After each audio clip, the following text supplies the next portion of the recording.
ফ্যাসিবাদী কায়দায় আওয়ামী লীগ যেভাবে নারী প্রোগ্রামে, প্রোগ্রামে, ধর্মীয় প্রোগ্রামে হামলা করত, একইভাবে আজকে জাতীয় নাগরিক পার্টির নেতৃবৃন্দের উপর হামলা করা হয়েছে।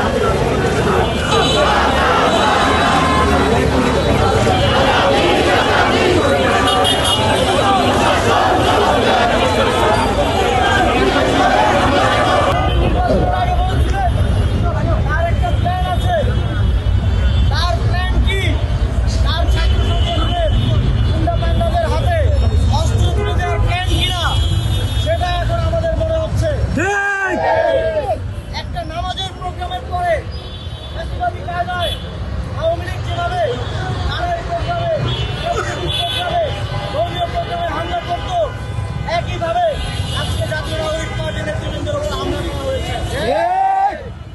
তাদের সেখানে কিছু বলা যাবে না, তারা কোনো সমালোচনা নিতে পারবে না। কিন্তু একটা গণতান্ত্রিক দেশে তারা এইভাবে রাজনীতি করতে চায়।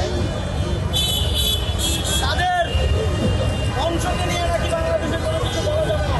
বাত, ব্যথা, প্যারালাইসিস কিংবা আর্থ্রাইটিস, আধুনিক প্রযুক্তি অভিজ্ঞ বিশেষজ্ঞদের সমন্বিত চিকিৎসার নির্ভরযোগ্য নাম টিপিআরসি। তাদের নাকি একটা রেড লাইন আছে, সেই রেড লাইন নাকি ক্রস করা যাবে না। কিন্তু আমরা বাক স্বাধীনতা বলতে বুঝি এই দেশে যারা দায়িত্বে আছে, যে কাউকে এই দেশের যে কোনো নাগরিক প্রশ্ন করার অধিকার রাখে। নাসিরউদ্দিন পাটোয়ারি না, বাংলাদেশের যে কোনো সাধারণ নাগরিক, যে কোনো কৃষক শ্রমিক আপনাদেরকে প্রশ্ন করার ইখতিয়ার রাখে। গণতান্ত্রিক রাষ্ট্রে এটাই গণতন্ত্র। গণতান্ত্রিক রাষ্ট্রে যে কোনো নাগরিক আপনাদের যে কোনো ব্যর্থতার জন্য আপনাদেরকে প্রশ্ন করতে পারবে। আমরা দেখেছি পোস্ট শেয়ার করার কারণে, ফেসবুকে পোস্ট লেখার কারণে আপনারা গ্রেফতার করছেন। আমরা এটা করতে দেখতাম আওয়ামী লীগকে।